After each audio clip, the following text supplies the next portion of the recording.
os irmãos vão ver Daniel se apresentando na corte de Nabucodonosor e explicando para ele o sonho que ele teve, daquela estátua que tinha cabeça de ouro, um corpo de bronze e um corpo todo simbólico, né, para falar sobre os reinos futuros da terra. Dessa estátua, a cabeça de ouro era o reino de Nabucodonosor. Isso no capítulo 2. No capítulo 3, Nabucodonosor parece que gostou da ideia da estátua. Só que ele achou que a cabeça de ouro era pouco. Então ele fez uma estátua inteira de ouro e chamou todos os sátrapas, todos os governantes lá da Babilônia, para se prostrar diante dessa estátua de ouro. Essa estátua significava o império de Nabucodonosor, né? Então ele fez toda de ouro, né? E foi nessa ocasião onde os 3 amigos de Daniel foram jogados na fornalha e não se queimaram. Os irmãos conhecem bem a história. No capítulo 4, o Senhor Deus manda um novo sonho para Nabucodonosor. Dessa vez para ele entender o que realmente era a verdade, né? Por quê? Porque Nabucodonosor ficou certamente envaidecido, né, com os sonhos que ele teve antes. Vamos dar uma olhada no que diz aqui Daniel 4, 28 a 37. Todas essas coisas sobrevieram ao rei Nabucodonosor. Ao cabo de 12 meses, passeando sobre o palácio real da cidade da Babilônia, falou o rei e disse: não é esta a grande Babilônia que eu edifiquei para a casa real, com meu grandioso poder e para a glória da minha majestade?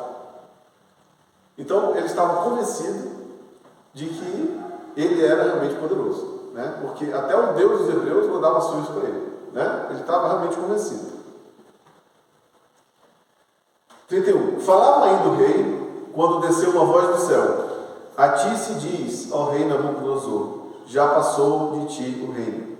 Serás expulso de entre os homens, e a tua morada será com os animais do campo, e far-te-ão comer ervas como os bois, e passar-se-ão 7 tempos por cima de ti, até que aprendas que o Altíssimo tem domínio sobre o reino dos homens, e o dá a quem quiser, a quem quer. No mesmo instante se cumpriu a palavra sobre Nabucodonosor, e foi expulso de entre os homens, e passou a comer erva como os bois. O seu corpo foi molhado no vale do céu, até que se cresceram os cabelos como as penas das águias, e as suas unhas como as das aves. Mas, ao fim daqueles dias, eu, Nabucodonosor, levantei os olhos ao céu, tornou-me a vir o entendimento, e eu bendisse o Altíssimo, e louvei e glorifiquei ao que vive para sempre, cujo domínio é sempre eterno e cujo reino é de geração em geração. Todos os moradores da terra são por ele reputados em nada, e, segundo a sua vontade, ele opera com o exército do céu, e os moradores da terra, não há quem lhe possa meter a mão, nem lhe dizer que fazes. Tão logo se tornou a vir o entendimento também para a dignidade do meu reino, tornou-me a vir a minha majestade e o meu resplendor.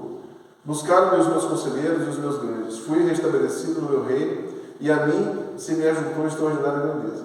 Agora, pois eu, Nabucodonosor, louvo e exalço e glorifico o Rei do céu, porque todas as suas obras são verdadeiras e os seus caminhos justos, e pode humilhar aos que andam na soberba. Veja o testemunho desse homem. Pode humilhar os que andam na soberba. Ele percebeu que estava iludido.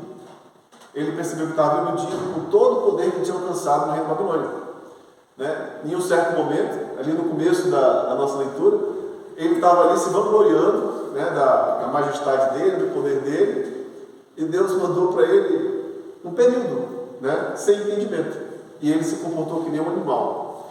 Então, Nabucodonosor tinha perdido de vista a própria fragilidade como ser humano, e ele achava que o poder emanava dele, e ele percebeu que não. E veja, o testemunho final dele aqui é bem contundente, né? No versículo 37. Agora, pois eu, Nabucodonosor, louvo e exalço e glorifico o Rei do céu, porque todas as suas obras são verdadeiras e os seus caminhos justos, e pode humilhar aos que andam na soberba. Então aqui ele percebe, não, rapaz, o poder vem de Deus mesmo, né? Ele é que é o poderoso. Nós temos outro caso também de um personagem bíblico que se iludiu também com a própria força e com o próprio poder, mesmo que eles haviam sido concedidos por Deus. Vamos dar um pulinho lá em Juízes 16, 19 e 21. Juízes 16, 19 a 21.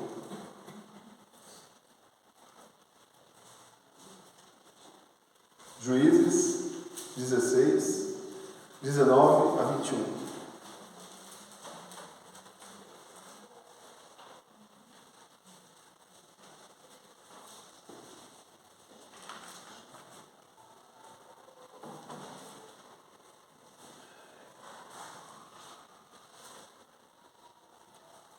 Juízes 16, 19 diz assim: Então Dalila fez dormir Sansão nos joelhos dela e, tendo chamado o homem, mandou rapar-lhe as 7 tranças da cabeça. Passou ela a subjugá-lo e retirou-se dele a sua força. E disse ela: Os filisteus vêm sobre ti, Sansão. Tendo ele despertado do sono, disse consigo mesmo: Sairei ainda esta vez, como dantes, e me livrarei, porque ele não sabia ainda que já o Senhor se tinha retirado dele. Então os filisteus pegaram nele e lhe vazaram os olhos, e o fizeram descer a Gaza, amarraram-no com 2 cadeias de bronze, e virava um moinho no cárcere. Então aqui é outro exemplo de um homem que, da pior maneira possível, descobriu que ele também não tinha força, que ele também não tinha poder de fato. Tanta força e poder que ele um dia teve, vinha de Deus, né? E ele perdeu isso de vista, né? A ponto de fazer tudo o que ele tinha sido orientado a não fazer por causa do voto que ele tinha feito como nazireu. Mas ali o Senhor Deus permitiu que ele descobrisse que essa força não vinha dele. E por incrível que pareça, e a gente nem sempre entende dessa forma, por misericórdia, Deus permitiu que Sansão fosse virar uma roda de moinho, para dar tempo para ele pensar e se arrepender, para dar tempo para ele perceber que ele estava no caminho errado, para ele perceber que o poder não vinha dele e que ele tinha que se voltar para a fonte original do poder, que era o próprio Senhor Deus, que foi quem tinha dado o poder a ele, né? Muitas vezes nós perdemos isso de vista e nos iludimos achando que o poder e a força está conosco. Ou, se Deus nos deu esse poder e essa força, nós temos autonomia para fazer conforme nós entendemos ser o certo. E não para fazer como Ele orienta a fazer, ou a obedecer da forma como Ele orienta a fazer. Esses são os únicos exemplos da palavra de Deus a respeito disso. Nós temos vários exemplos disso na Bíblia. Nós temos o caso de Saul, que foi orientado a não sacrificar enquanto Samuel não chegava, e ele fez isso, e ele perdeu o reino por causa disso. Vários outros exemplos na palavra de Deus de homens que se iludiram, achando que eles podiam fazer o que eles quisessem, porque eles tinham alcançado alguma força ou algum poder. Mas nós não estamos tão longe desses homens, essa que é a verdade. No nosso dia a dia, nós tomamos decisões muitas vezes, nós agimos sem levar em consideração o que Deus manda, ou sem procurar obedecê-lo de fato, como a Bíblia manda. Muitas vezes nós avançamos, nós tomamos medidas, agimos de forma coerente com os nossos próprios interesses, para atender às nossas próprias vontades, para alcançar os nossos desejos e não o desejo de Deus, ou a vontade de Deus para as nossas vidas. Isso pode acontecer com qualquer um, né? No Novo Testamento nós temos o exemplo de alguém que resistiu a isso, mesmo tendo muito poder em suas mãos. Vamos para Atos 19, 11 e 12. Atos 19, 11 e 12.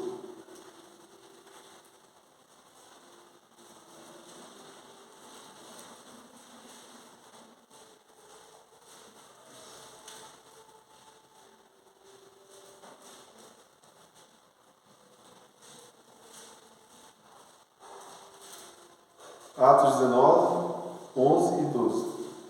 E Deus, pelas mãos de Paulo, fazia milagres extraordinários, a ponto de se levarem aos enfermos lenços e aventais de seu uso pessoal, diante dos quais as enfermidades fugiam das suas vítimas e os espíritos malignos se retiravam. Veja O que é isso? Um lenço que Paulo usava era passado em alguém doente e a doença fugia daquela pessoa. Imaginem o que alguém com uma maravilha dessas concedida por Deus poderia chegar em termos de desvio se tornasse carnal. O Senhor Deus honrava o ministério de Paulo, porque ele tinha sido comissionado a pregar o evangelho para os gentios, e o poder de Deus precisava confirmar as palavras do evangelho que Paulo apresentava. E o texto é claro que esse poder não vinha de Paulo, e nós sabemos que não vinha de Paulo, era Deus que realizava esses milagres por meio de Paulo. Mas se coloque no lugar de Paulo. Hoje, nós vemos pela TV muitos líderes religiosos propagandeando que a toalhinha que usa é capaz de fazer isso. A Bíblia fala que a toalhinha de Paulo fazia isso. Eu acho pouco provável que nós assistamos isso de alguma outra forma hoje, em quem quer que seja. Mas se isso se tornasse verdade hoje por meio de algum obreiro de Deus, o que não aconteceria? As pessoas afluiriam a essa pessoa de maneira total, né? Ele não ia mais ter paz, porque as multidões estariam ao redor desse homem o tempo todo, dessa pessoa o tempo todo. Né? É muito poder, é muito poder. Mas é interessante, que é o exemplo de Paulo que eu quero trazer à tona agora. Vamos dar uma olhada em 2 Coríntios 12, 7 a 10. 2 Coríntios 12, de 7 a 10. O que mais surpreendia Paulo, ou fazia com que Paulo se admirasse, por esse texto que nós vamos ver agora, não eram nem os milagres que se realizavam por meio dele, seja de forma direta, ou seja de forma indireta por meio de um lenço ou coisa parecida. O que mais tocava o coração de Paulo foi a experiência que ele teve com Deus e o que ele viu, né, junto com o Senhor. Né? E isso parece que tinha um impacto muito mais profundo no coração de Paulo para fazer com que ele se ensoberbecesse. Vamos dar uma olhada ali. 2 Coríntios 12, 7 a 10. E para que não me ensoberbecesse, com a grandeza das revelações, foi-me posto um espinho na carne, mensageiro de Satanás, para me esbofetear, a fim de que não me exalte. Por causa disto, 3 vezes pedi ao Senhor que o afastasse de mim. Então ele me disse: a minha graça te basta, porque o poder se aperfeiçoa na fraqueza. De boa vontade, pois, mais me gloriarei nas fraquezas, para que sobre mim repouse o poder de Cristo. Pelo que sinto prazer nas fraquezas, nas injúrias, nas necessidades, nas perseguições, nas angústias, por amor de Cristo. E aí vem a frase final. Porque quando sou fraco, então é que sou forte. Então, Paulo havia percebido que aquela limitação, que ele não deixa muito claro o que era, ele fala que era um espinho na carne, ou seja, não era um entrave espiritual. Isso faz diferença. Paulo não tinha sido espiritualmente limitado em momento algum. Ele tinha acesso a Deus, o mesmo acesso que ele sempre teve. As revelações não foram tiradas da lembrança dele. Não podia ser assim? Outra maneira de mudar esse risco, essa ameaça de ensoberbecimento, seria o Senhor Deus fazendo esquecer todas as revelações. Né? Paulo comenta que chegou-se ao 3º céu e ouviu-se coisas que eram impróprias até se dizer aos homens, impróprias no sentido de que eram incríveis demais, maravilhosas demais para serem proferidas. O Senhor Deus não podia ter tirado isso da lembrança dele, da memória dele? Era outra maneira, né? Era um remédio também. Não, então vai esquecer tudo isso. Esqueça. Acabou. Mas não. Essas verdades espirituais que Paulo ouviu, por serem verdadeiras e por terem um propósito, elas foram mantidas na lembrança de Paulo. E aquilo poderia fazer muito mais do que aquele poder que Paulo tinha de curar as pessoas ou de fazer milagres, de forma direta ou indireta, como a gente viu aqui no texto, e isso poderia fazer com que Paulo se ensoberbecesse. Então Deus colocou para ele limitação física. A Bíblia não é clara a respeito disso. Se era um problema de visão, se era alguma enfermidade física que fazia com que ele dependesse da ajuda das pessoas, mas aquilo fazia com que ele percebesse que ele não tinha poder, que o poder não saía dele. Interessante, um lenço dele fazia com que as enfermidades fugissem, e ele tinha uma enfermidade que não saía dele. Ou seja, ela tinha um propósito, e Paulo sabia qual era o propósito dessa enfermidade. E aquela enfermidade fazia com que ele tivesse uma certeza. Qual era a certeza? Eu não tenho poder. O poder não sai de mim, não emana de mim mesmo. O poder é do Senhor, e o Senhor opera esse poder por meu intermédio. Paulo tinha essa consciência. E ele buscava fazer a vontade de Deus, e não a própria vontade. Por isso que os milagres se realizavam por meio dele, porque ele estava ali para fazer a vontade de Deus, né?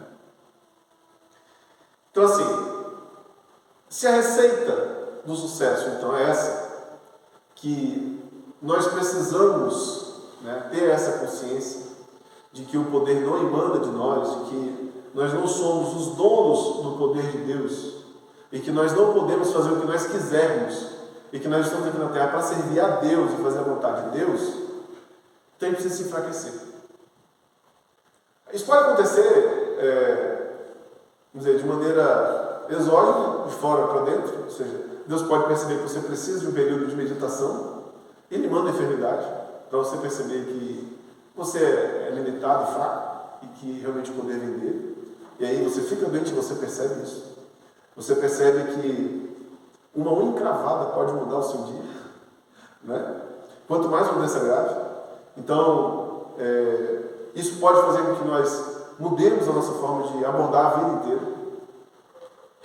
Ou nós podemos, de forma humilde, reconhecer isso e reproduzir os efeitos de uma doença, de uma enfermidade em nossa vida, de maneira consciente, tentando servir a Deus. Como isso seria possível? Como nós poderíamos enfraquecer a nossa carne? Porque a enfermidade é isso, certo? Uma enfermidade é o enfraquecimento da carne.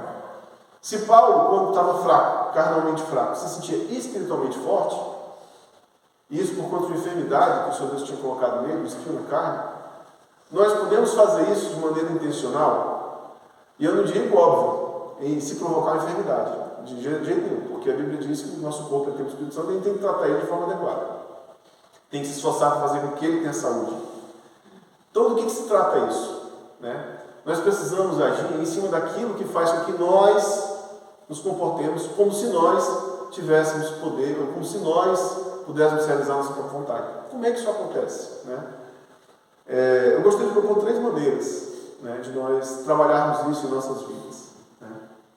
Primeiro, ter uma atitude intencional de abrir mão dos nossos próprios desejos ou interesses. Isso está lá em Lucas 9, 23 e 24. Eu vou pedir para os irmãos irem para lá. Lucas 9,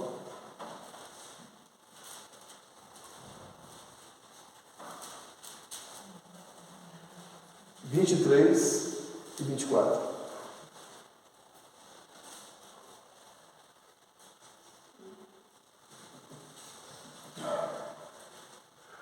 Notem que essa passagem está ligada à nossa conversão. Entendem isso? Essa passagem aqui vai trazer à tona um compromisso que nós fazemos quando nós entregamos nossa vida a Cristo. É algo estrutural em nossa vida. E o que vai ser apresentado a partir de agora, esses 3 pilares que vão ser propostos como sendo as bases para realizar aquilo que o espinho da carne realizado em Paulo, tem vínculo com a nossa conversão, com a nossa entrega de vida ao Senhor Jesus. Olha só, é o próprio Jesus falando. Lucas 9, 23. Dizia a todos: se alguém quer vir após mim, a si mesmo se negue, dia a dia, tome a sua cruz e siga-me. Negar-se a si mesmo aqui diz respeito a quê? Diz respeito a quê? Sabe aquilo que você gostaria de fazer que não é o plano de Deus para a sua vida? Abra mão. Isso é negar-se. Sabe aquele desejo que você tinha porque você acha que tem um certo direito? Ou que você quer impor isso a alguém? Abra mão. Isso é negar-se. Sabe quando Deus nos manda fazer algo? Na Bíblia, inclusive. Um monte de passagens bíblicas nos mandam agir de uma certa forma.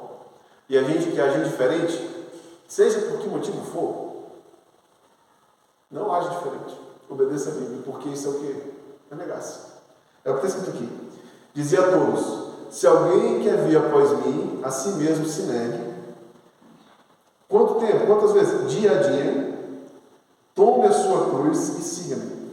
Isso aqui não é uma promessa de conforto, certo?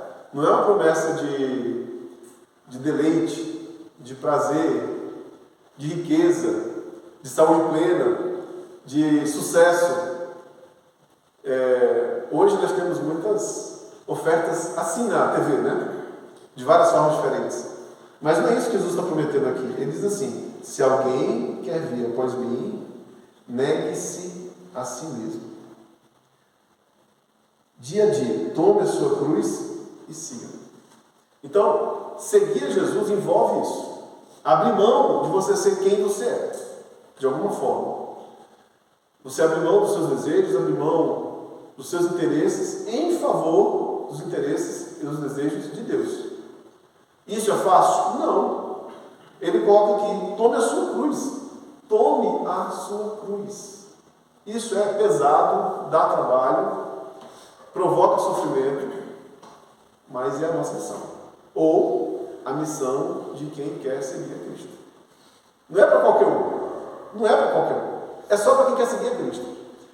Se você não quer seguir a Cristo, não precisa se preocupar com isso. Agora, esse é o caminho que leva à salvação. Esse é o caminho que leva à redenção. Esse é o caminho que leva ao céu. Ou que leva a ter comunhão com Cristo. Porque o céu ainda está no futuro, certo? Está no futuro. Mas tem algo que no presente já vale a pena demais, que é a comunhão com Cristo, estar com Ele. Quem já teve essa experiência sabe do que eu estou falando.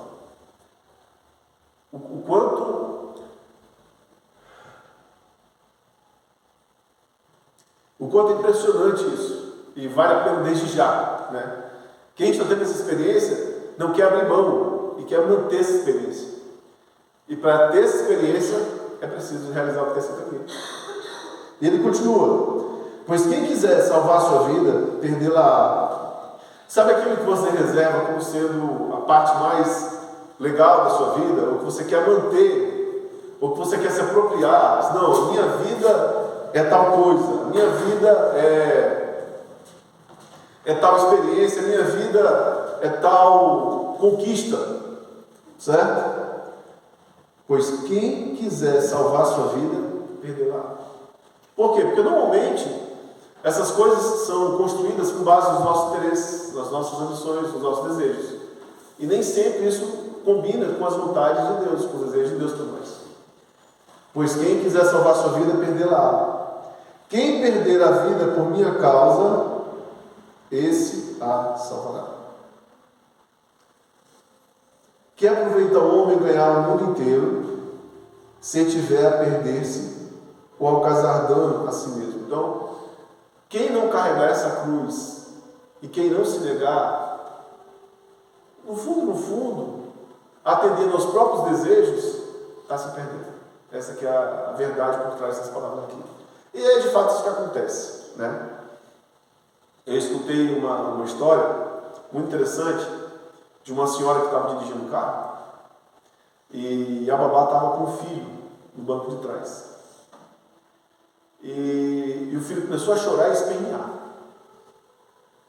E a mãe dele, nervosa, dirigindo o carro, perguntou à babá: o que esse menino quer? A babá ia falar alguma coisa, não importa, dê para ele o que ele quiser.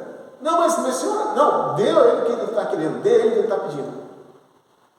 E aí, dali a pouquinho, o menino abriu um berreiro com muito mais força do que ele estava esperneando antes. Aí a senhora que estava dirigindo o carro: mas o que aconteceu? O que você fez com esse menino? Ah, eu fiz o que a senhora mandou. Mas o que ele queria? Ela falou, ele queria uma abelha. Ele queria uma abelha. E ele ganhou a abelha. E ganhou um picado na abelha, e sim ele sentiu que era doido. Então assim, é muito comum nós nos iludirmos achando que o nosso interesse vai nos levar ao sucesso, à satisfação, à redenção, ao conforto, ou ao lugar onde Deus realmente quer que nós estejamos. Normalmente não é assim. Porque os nossos desejos, nossas preferências estão ligados à nossa carne, que tem um pendor mortal, não tem um pendor espiritual. A nossa carne não vai nos levar para o céu. Essa é a diferença. A nossa carne normalmente nos leva ao contrário do céu. Nos leva no sentido contrário onde está o Senhor. Né? Segundo base, segundo pilar, está lá em Mateus 6:38.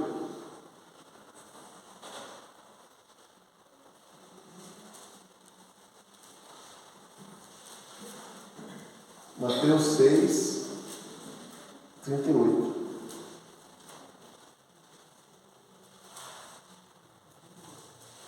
Desculpa, é 33. Mateus 6:36.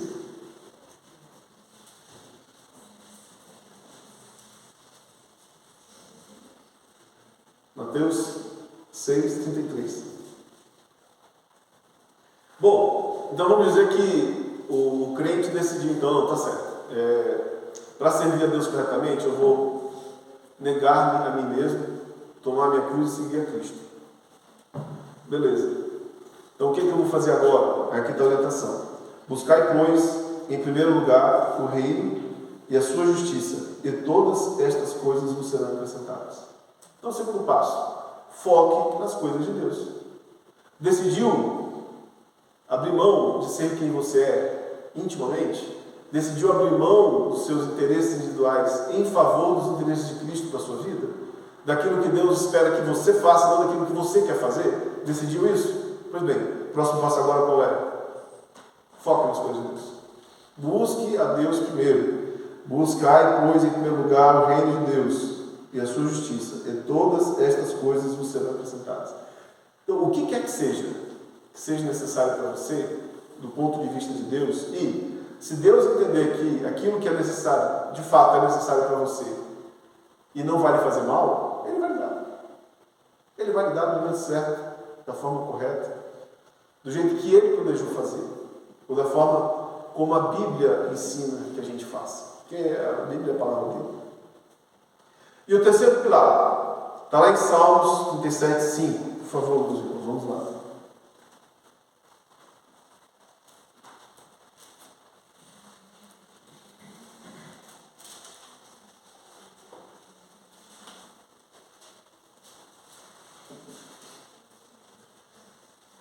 Então o cliente decidiu, não, está certo, eu vou negar os meus próprios interesses pessoais, as minhas vontades, e vou buscar as vontades de Deus mesmo. Eu vou tomar minha cruz e seguir a Cristo. E vou focar nas coisas dele, vou buscar as coisas em primeiro lugar. Mas, e se eu fizer isso e as coisas começarem a dar errado? Mas não foi esses os pilares lá que eu vi na igreja, que se eu fizesse isso, Deus ia se agradar de mim? Por que está dando tudo errado então? Por que não dá certo? Por que eu faço isso e ninguém ao meu lado faz também? Aí eu fico fazendo isso sozinho. Aí fica desequilibrado o negócio, porque eu estou aqui carregando cruz e tem irmão sentado na minha cruz aqui atrás e eu carregando junto. Né? Tem irmão sentado aqui atrás da cruz e eu carregando a cruz. Como é que pode isso? Não, eu vou soltar essa cruz. Não, quer ver? Quer ver? Eu vou largar esse negócio e agora eu vou fazer o que eu quero aqui. Né? Eu estava buscando as coisas de Deus em primeiro lugar, mas ninguém está. Aí eu vou sozinho e não aparece ninguém. E eu estou sozinho, ninguém faz o que é para fazer, eu faço sozinho. Salmo 37:5. Entrega teu caminho ao Senhor, confia nele e o mais ele fará. Tem coisas que nós não vamos conseguir alcançar. Tem coisas que nossos irmãos perto de nós não vão conseguir alcançar nessa vida, provavelmente. Por quê? Nós não vamos alcançar a perfeição nessa vida. Nós não vamos ser destituídos da nossa carne nessa vida. Isso ainda virá. Isso será o nosso futuro.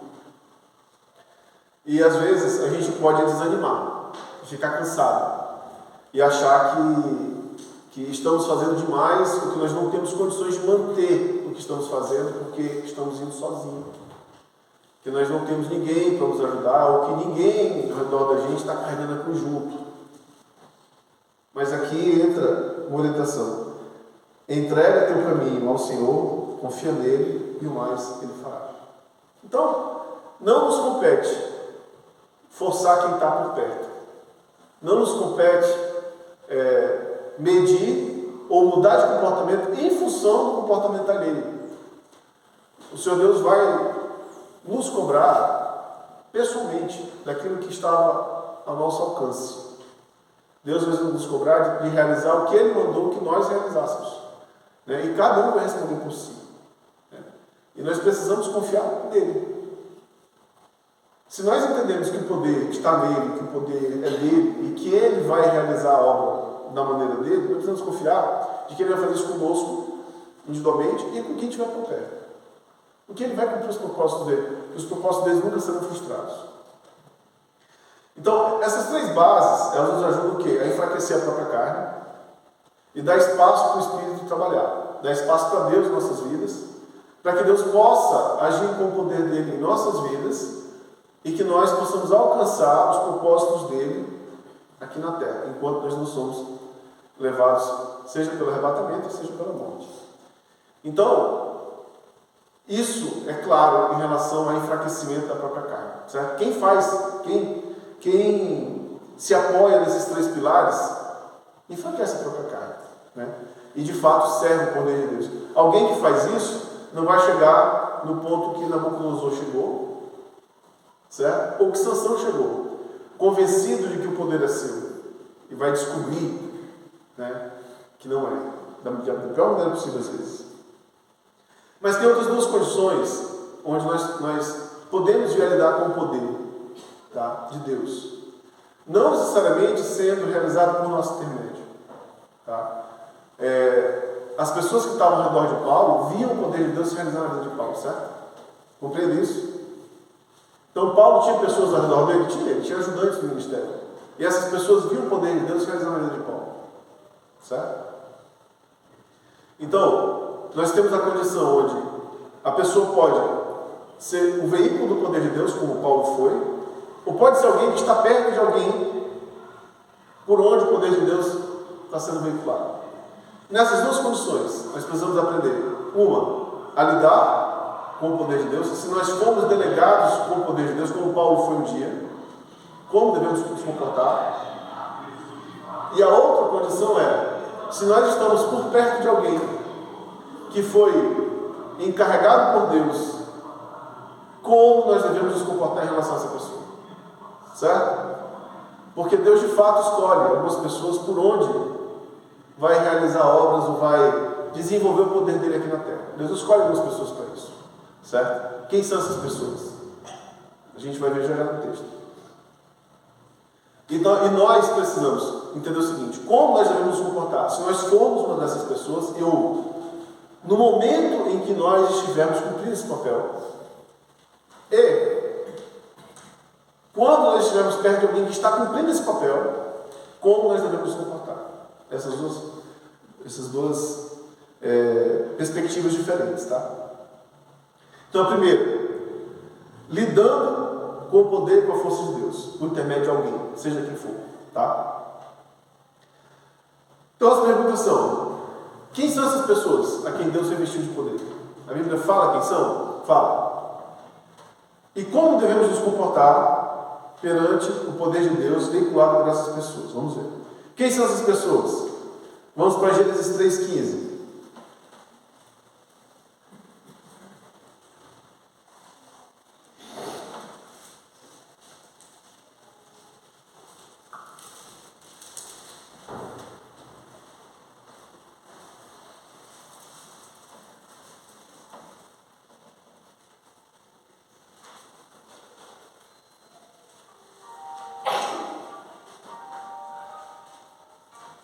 Desculpa, 2,15. Gênesis 2,15.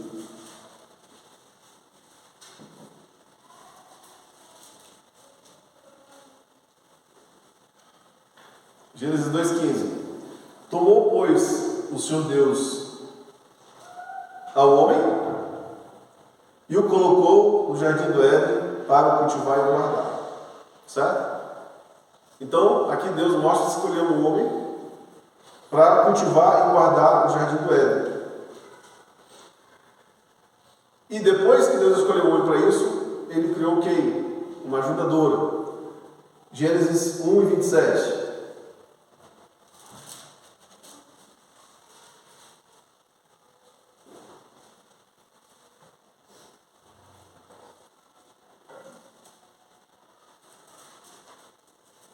Criou Deus, pois o homem à sua imagem, a imagem de Deus o criou, homem e mulher os criou. E Deus os abençoou e lhes disse: sejam fecundos, multiplicados, enchei a terra. Sujeitai-a, dominai sobre os peixes do mar, sobre as aves do céu, sobre todo animal que rasteja pela terra. Então, o Senhor Deus criou o homem e a mulher para sujeitar toda a natureza e a terra. Agora, Gênesis 3,16.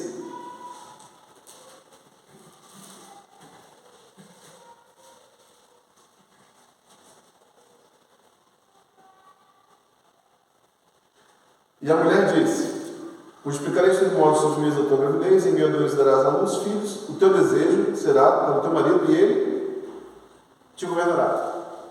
Essa é uma mensagem bem antipática nos dias de hoje, né?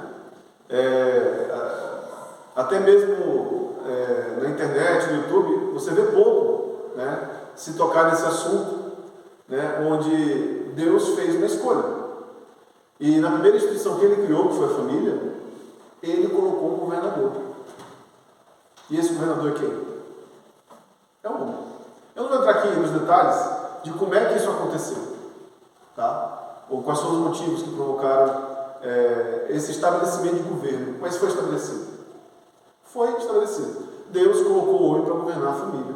Está aqui escrito. Aí você vai dizer assim: não, isso é coisa do Velho Testamento. Isso é coisa do Velho Testamento. Então vamos para 1 Coríntios 11:3.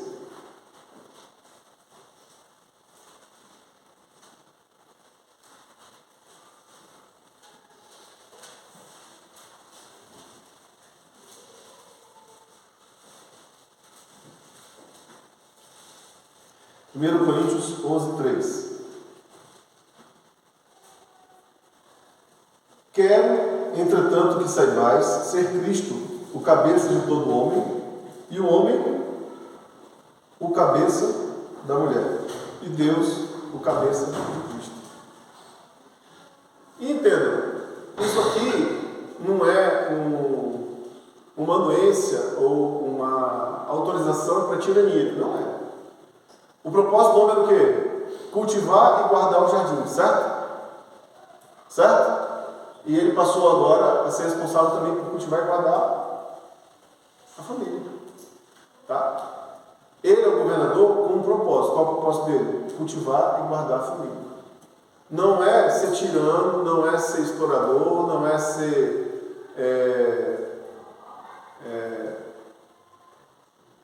autoritário fora do que Deus manda ele agir. É simplesmente cuidar da família e governar a família. Agora entenda que esse governar não é dar opinião, não é dar pitaco. Entendam isso? Governar a família é tomar as decisões. Governo é tomar decisão, certo?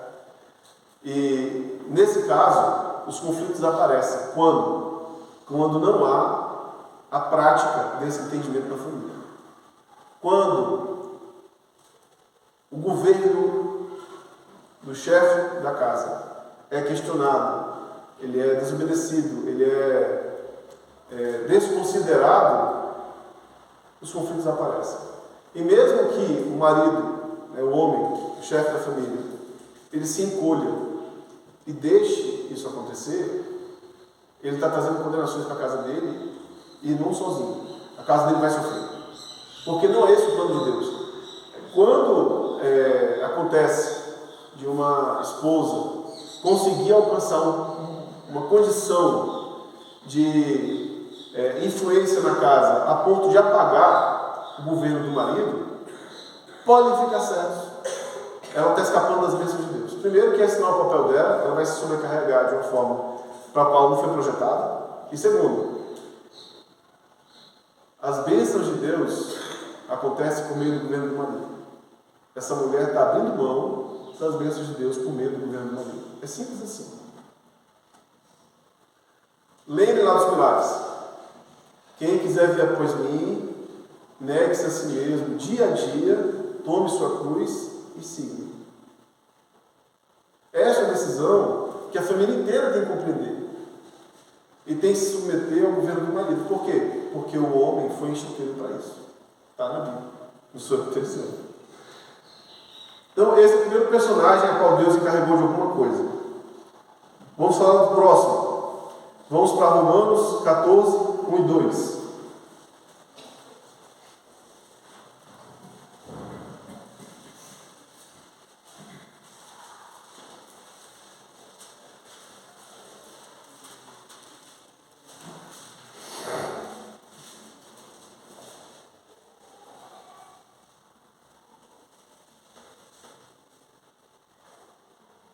Não, nessa passagem não. Exatamente, Romanos 13. 1 e 2, exatamente, obrigado, pastor. Romanos 13, 1 e 2.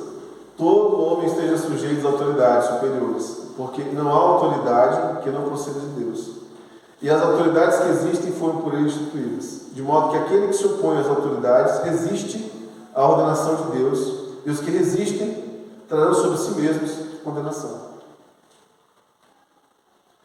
Aqui não precisa de interpretação muito complexa, né? O texto é bem claro. É bem claro. Ele está dizendo o quê? Submetam-se aos governantes. Isso também é encontrado onde? Em Pedro 2, 13 a 15. Vamos lá. 1 Pedro 2, 13 a 15.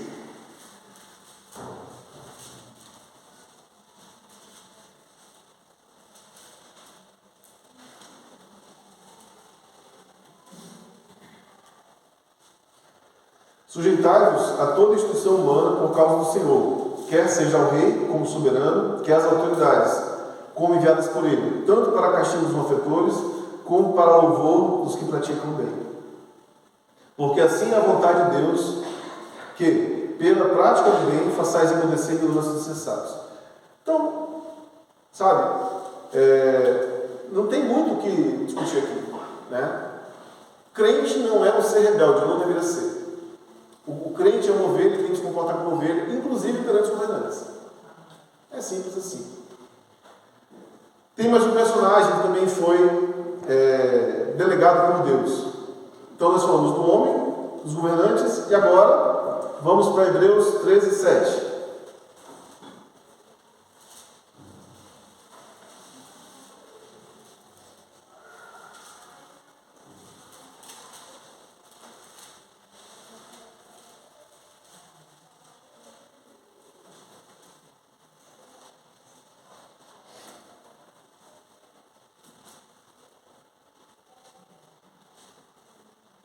Vamos lá.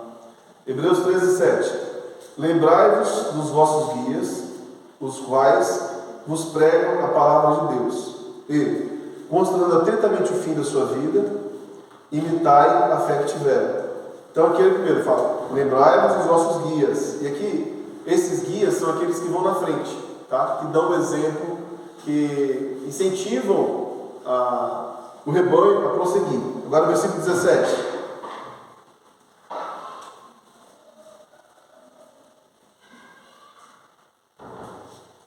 Obedecei aos vossos guias e sede submissos para com eles, pois velam por vossa alma, como quem deve prestar contas, para que façam isto com alegria e não gemendo, porque isto não aproveita a vós outros. Na verdade, os três personagens que foram colocados aqui, o homem, os governantes e os nossos líderes espirituais, os três, eles têm esse encargo de Deus para realizar uma liderança, para realizar um governo. Se o rebanho for submisso, ativam-se, abrem-se os canais das bênçãos do Senhor em nossas vidas, porque essa é a vontade dele.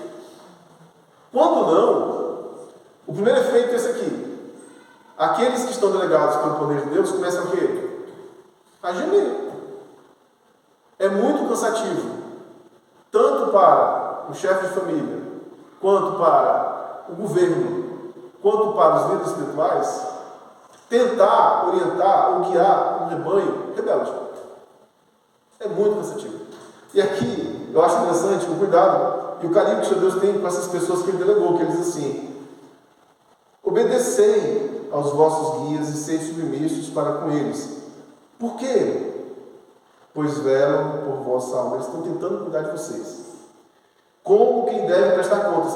Vamos prestar contas. Todos nós vamos prestar contas das missões que o Senhor Deus nos deu. E os líderes vão prestar contas também.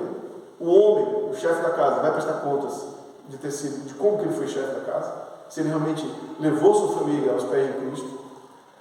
Os governantes vão prestar contas, vão mesmo, podem não prestar nessa vida, muitas vezes a gente vê isso acontecer, mas eles vão prestar contas disso na próxima, sem dúvidas.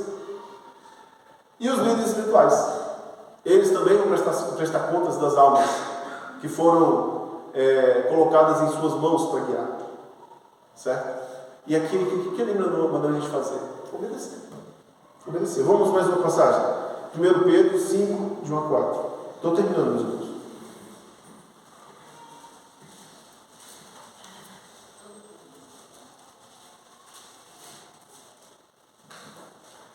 Pedro 5, de 1 a 4.